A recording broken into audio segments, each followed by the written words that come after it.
It's just some places I've been in, whatever. I don't get the choice, it's always the staff that take the choice off you. But now, since I met Patricia, she gives me that choice. Either to leave it or take it forward. If he does need a bit of support and a bit of backup, we're here to do that. And that we will sort of, stand shoulder to shoulder with him if we have to. I think that's the important thing about advocacy. ACE advocacy is all about giving a voice to people with learning disabilities, putting them at the centre of decisions about their lives, ensuring they no longer suffer the exclusion and sense of powerlessness Gary endured during his years in long-stay hospital.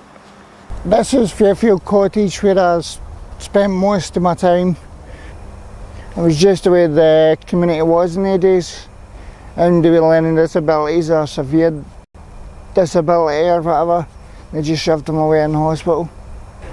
It was really depressing. A couple of times I had meetings in here and you felt as if they weren't listening, and they were listening to staff more than yourself. Nobody listening to you because you get learning disabilities and whatever. Nobody should have lived like this. The best is having your own house and getting out in the community, doing things in the community and whatever.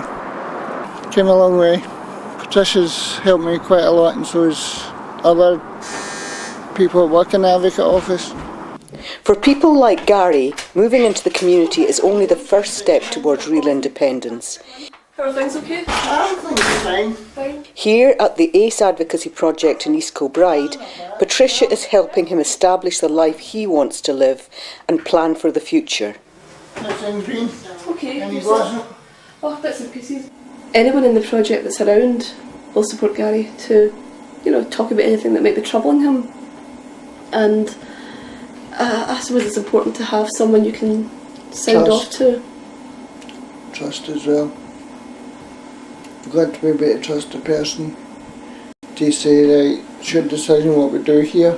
And do you think that's made your life better? So far so good. It's made it better than what it was. I think we have got mutual trust and confidence in each other. Yep. ACE Advocacy's vision is that all people with learning disabilities across Scotland should have access to high-quality specialist independent advocacy. To this end, they work with people in institutional and community settings.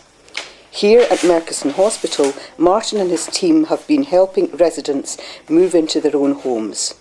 It was recognised that it was very important to have an independent advocacy service, to ensure that residents actually had a voice in the whole process, and to ensure that their rights are actually being upheld throughout the process.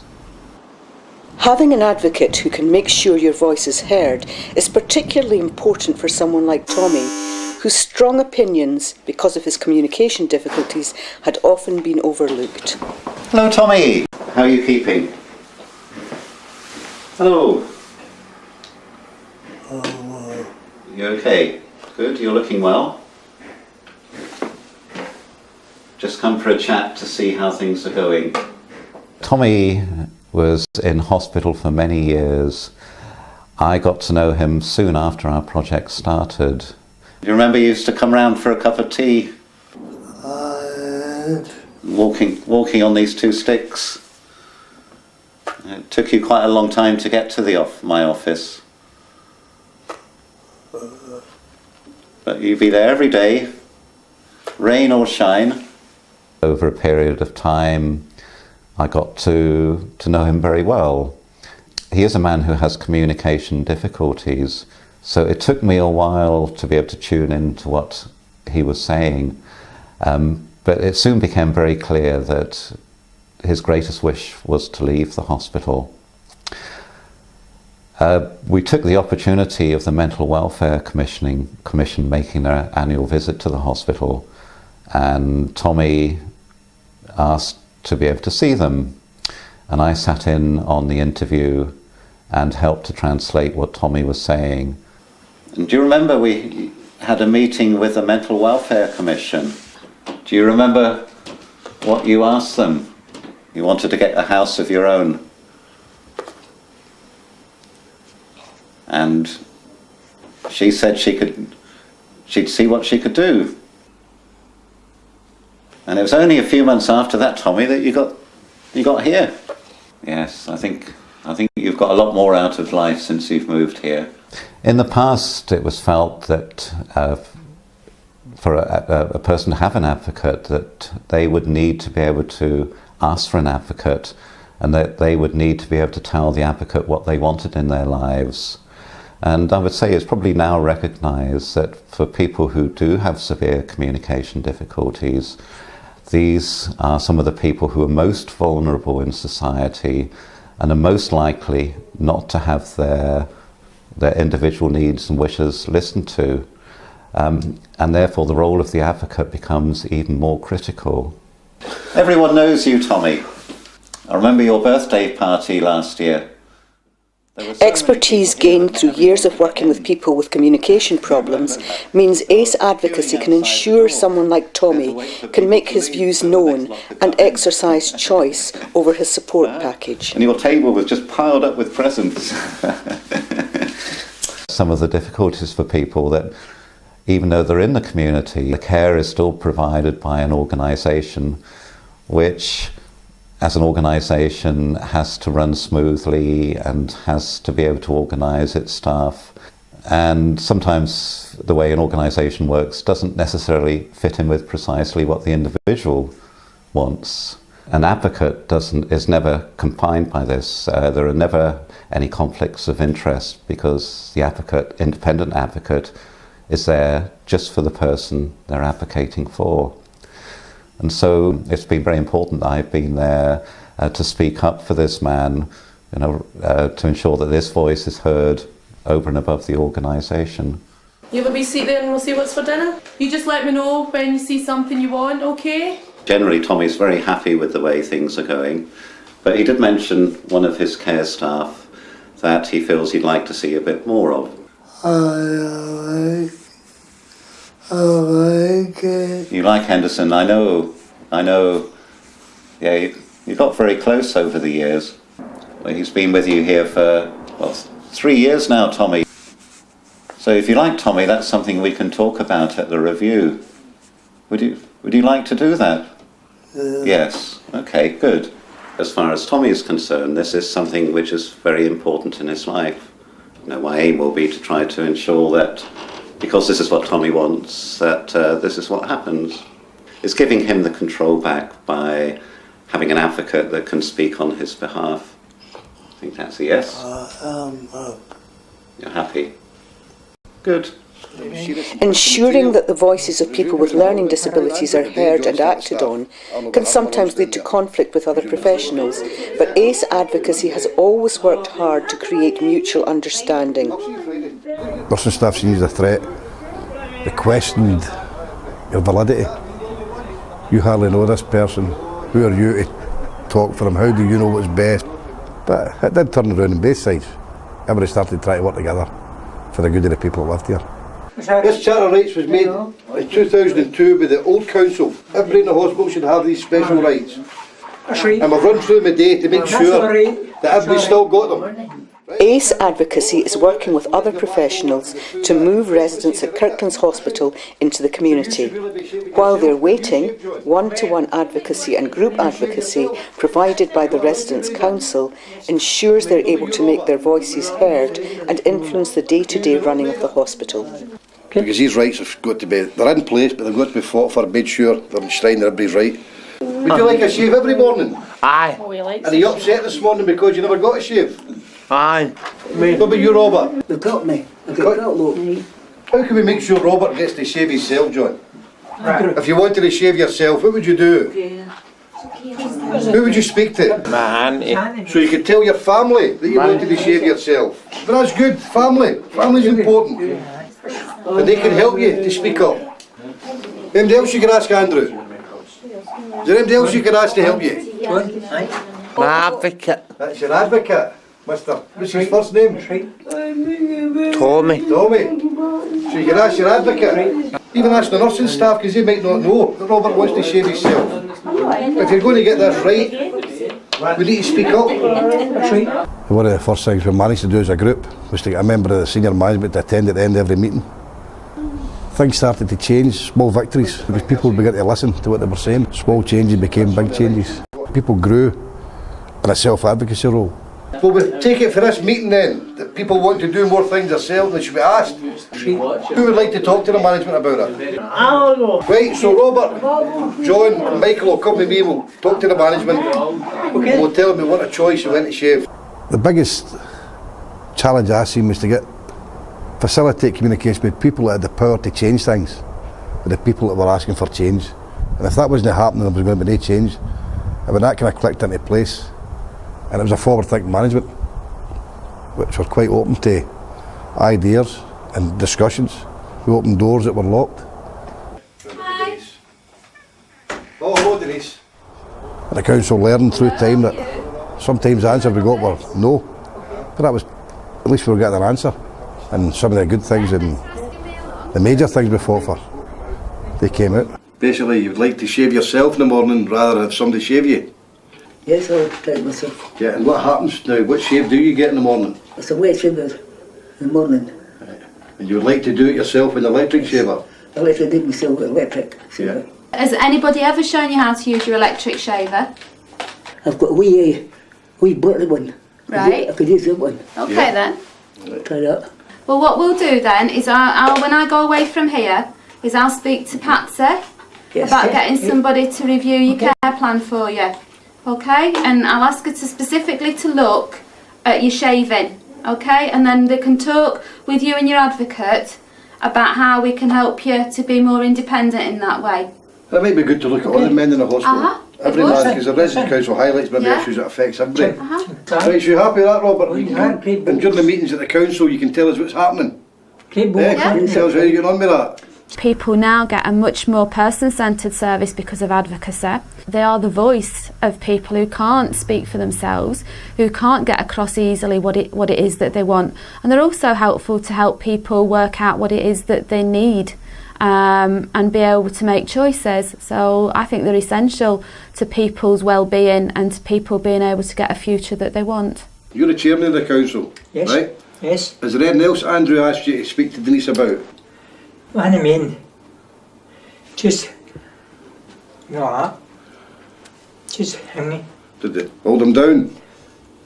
Aye. Right. Through experience gained working in institutions like this, as well as in the community, ACE Advocacy has developed skills in working with a wide range of people from diverse backgrounds and with various levels of need. Because Andrew's asked me to contact his advocate, I've done that. Yeah, we can do what we call an incident review. Aye. So Patsy can speak to the charge nurse, to Andrew's charge nurse, okay? And we can look at, and somebody will come and speak to Andrew with his advocate. Is that happy with that, John? And we'll monitor that through the council too. Yeah. Andrew can talk to us. Uh-huh.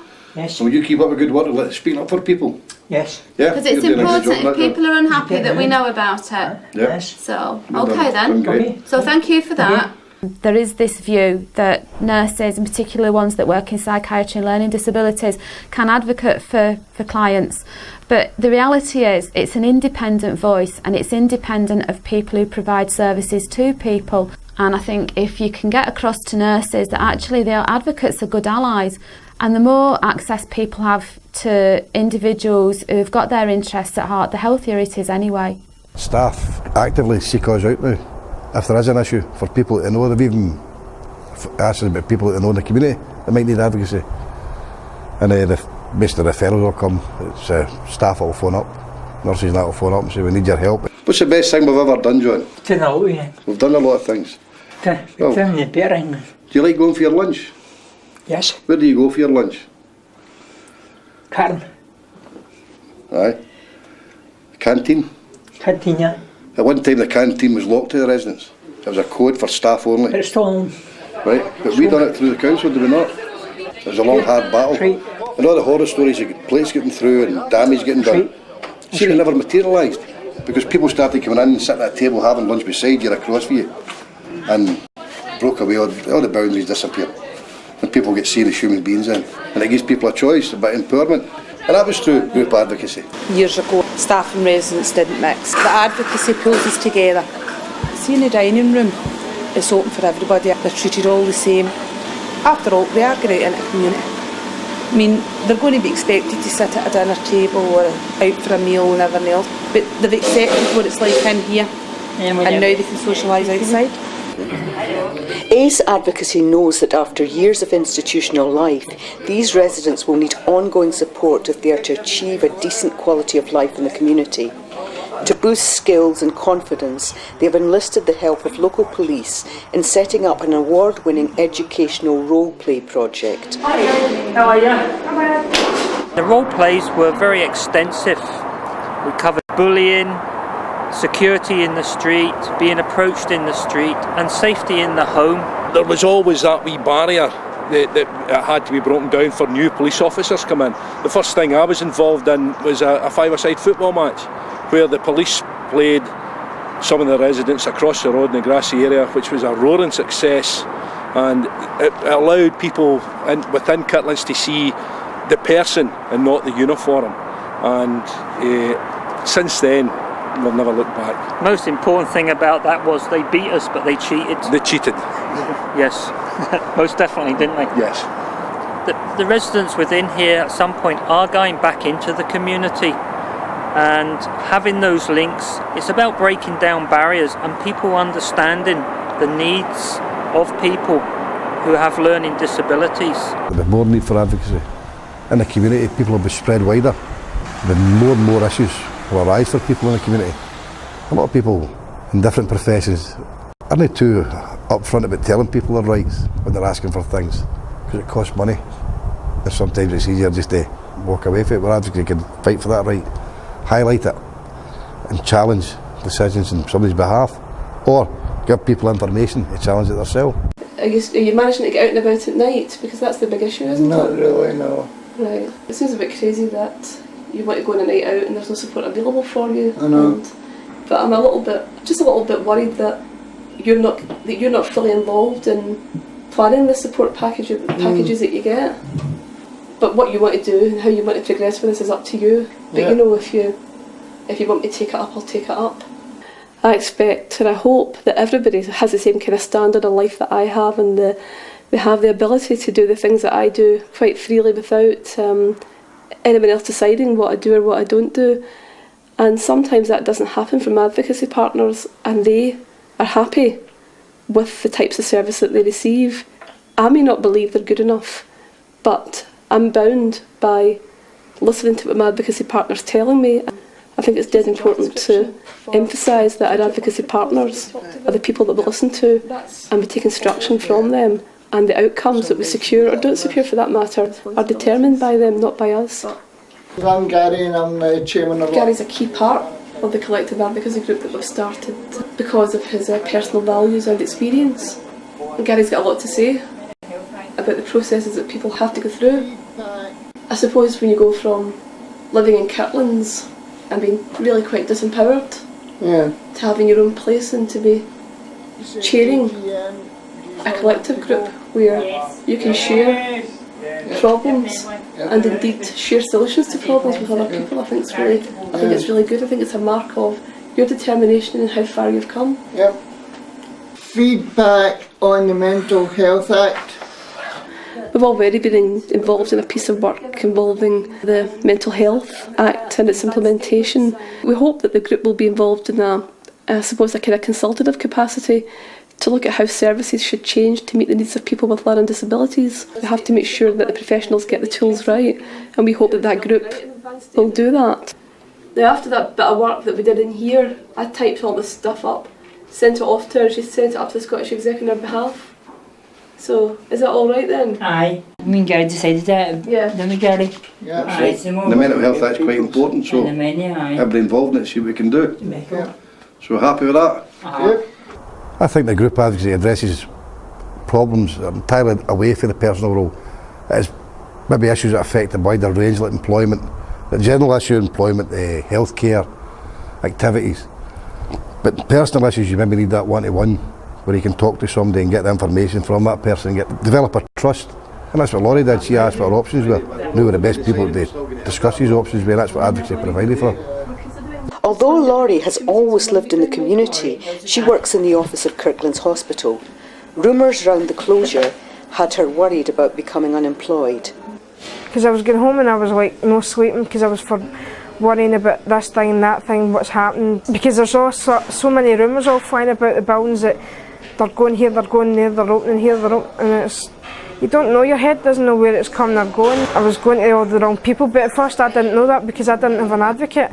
Jim helped me go to Denise, and Denise has said, don't worry about a thing, I'll keep you informed, I'll know what you be unemployed. Hi Jean, just want to let you know that the charge nurse meeting has been cancelled. Michael came to ACE Advocacy with a much more complicated problem, one which had robbed him of valued employment. Michael was unfairly dismissed. The way I was treated. And under disability discrimination legislation, they should have put in some reasonable adjustments to allow Michael to do his job properly. That didn't happen. We sacked him and we decided that we would appeal that and go to a tribunal. I didn't know what my rights were for that, and then we sorted that out, the proper channels. Fortunately, Michael, they settled with you out of court. They settled out of court, because the lawyer came out here, and then me and you had a chat with him and we discussed everything to the open. It was a fairly successful outcome for Michael. And following that, Michael, I suppose after that, in recent times, the advocacy stuff's been about securing a college place for you, a college place that you want to do. Me and Patricia sat down and discussed what I wanted to do at college, and I've been there since August 2003. It's much better now, right enough. Yeah. I'm at college and I've got this job at Kirtland's that's keeping me occupied. He's became a workaholic. Michael loves to work with people. That's his strong point. He likes to work with people. We depend on Michael now to come. With the help of ACE Advocacy, Michael feels he has regained control of his life. He's secured a job he enjoys and is good at. He's gaining qualifications and is planning for the future. It's giving people like Michael and James the power to exercise choice over their lives, which makes ACE Advocacy such a powerful tool for change. What days is it you work Monday? Mondays, Wednesdays and Thursdays. Good. You happy with that? Aye. James has taken a bit more control of his life. He used to take jobs that people gave him. But James has said, I want to wash cars with Patricia's advocate at the time. He helped him look for a place where he could do what he wanted to do. I like car washing. Patricia helped me with car washing. I done well. Car washing. Done good. I had good money. The extra money's going to get you a wee holiday, another holiday, is it no? Where are you going? In Spain. Next month? Next month. Yeah. And your job helped you? Can I pay for that, is it? Aye. Yeah, there you go. You're happy we got to Spain too? Did you choose Spain? I chose it. Yeah. Before that, people would tell you you were going on holiday. Aye, on holiday. And that's the difference. James picked his holiday this time, so that's what advocacy can help people do. Right? I'll let you go now. Right, James. I'll see you later. Right, Jim. Complementing the work of professional advocates, volunteer advocates can, with backup and training from the organisation, provide an equally valuable service. My role is to provide Mary with just some extra support at various times in her life, and I have helped Mary to write letters applying for jobs, but it's Mary herself that has got the job with her capabilities, and she helped me fill in forms. And as far as Mary applying for benefits is concerned, all I have done there is, with the backup of the project and the information that I can get through the project, made Mary aware of the rights she has. I wouldn't have known about it without a help at all. Citizen advocacy can look at outcomes and try and make sure that someone's supported to make a change in their lives. But a citizen advocate can also have a much more long-term and much more enduring partnership than a professional advocate has. With citizen advocacy, it can last as long as both parties wish it to continue. That's the real difference. It's about having a long-term and enduring partnership. I get an invite, I go up for my dinner, sometimes go up for a coffee. As time has progressed with our relationship, we've become friends.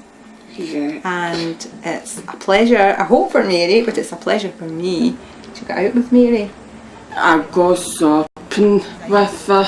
We like to go shopping, it gives us both much pleasure. It's better fun for the company. I need advice to get nice outfits for the occasions anyway. I like it. volunteer advocacy, professional advocacy, group advocacy. ACE Advocacy sees them all as working towards the same end, to empower and build up the confidence and skills of people with learning disabilities. Does everybody want to go to AGM? Yes. Yes. Of course. You see people become more assertive, more confident, more vocal, and start getting the decisions that they've made, taking them forward and seeing change. And that's when I think that's a journey towards self-advocacy. It's great to see. Anybody else get in there so want to discuss? What about the day of next meeting? Next meeting. Day of the next meeting. Gary himself exemplifies the power of skilled advocacy. Once totally disempowered, he has now taken on a management role within ACE Advocacy. Yeah, see you through to the end. Gary has real influence about the people who are going to advocate for people in his position. We look at the person spec and we say to Gary, is this the type of person you think that should be an advocate? And then we look at the applications that come in, and then Gary's part of the interviewing panel. What's the most important thing as far as you're concerned? Flexibility and never to give up. Right. Yeah. I think they're really important. Yep. Because like if a meeting gets called up at short notice. Absolutely, yeah. You've got to be able to build that into your day. Yep. Flexibility. It's a real demonstration of our commitment and values. We're working for people with learning disabilities, and I think it's only right and proper that people with learning disabilities then direct the way that advocacy will be delivered. Right, ladies and gentlemen, thank you for coming to the first ever ACE Advocacy AGM. Our vision is that everyone with a learning difficulty in Scotland who wants to have an advocate should be able to get one. In Perth, the board of ACE Advocacy gathers together from all over Scotland for its AGM. People with learning disabilities and professionals who advise on financial and management matters look back on a successful year. We're going now to the management report, manager's report. We'll come back to the other items later on. The chair of ACE Advocacy has a learning disability and is a very experienced young man. Knows a lot about services and service systems, so I think that's a good start. I'm just a part of a big group that takes a lot of people all over Scotland to make sure that people with disabilities get the right chance. I get a lot of support with the other trustees. If there's any problems, I know I can get a lot of help them. Item 5. John Dalgetty to talk about how much money ACE Advocacy gets each year. The income and expenditure account. What money did it have in its bank account, and what money did it owe to other people? I'm going to ask if anybody's got any questions. Don't always pick it one. I'm certain that all members of the ACE Advocacy Board will make sure it's not a tokenistic forum, that people have the ability and the opportunity to make real choices and, as I say, influence the way that services are delivered. I'll motion it. Gary is today voted onto the board, yet another step in the journey on which ACE Advocacy has helped launch him. Thank you very much. Hope you enjoy it. I will. And so you'll get better support from everybody. ACE Advocacy will benefit with him on the company. It's gone a long way. It's got a long way to go, but I think it's going to be something very big in the next few 10, 15 years. Long after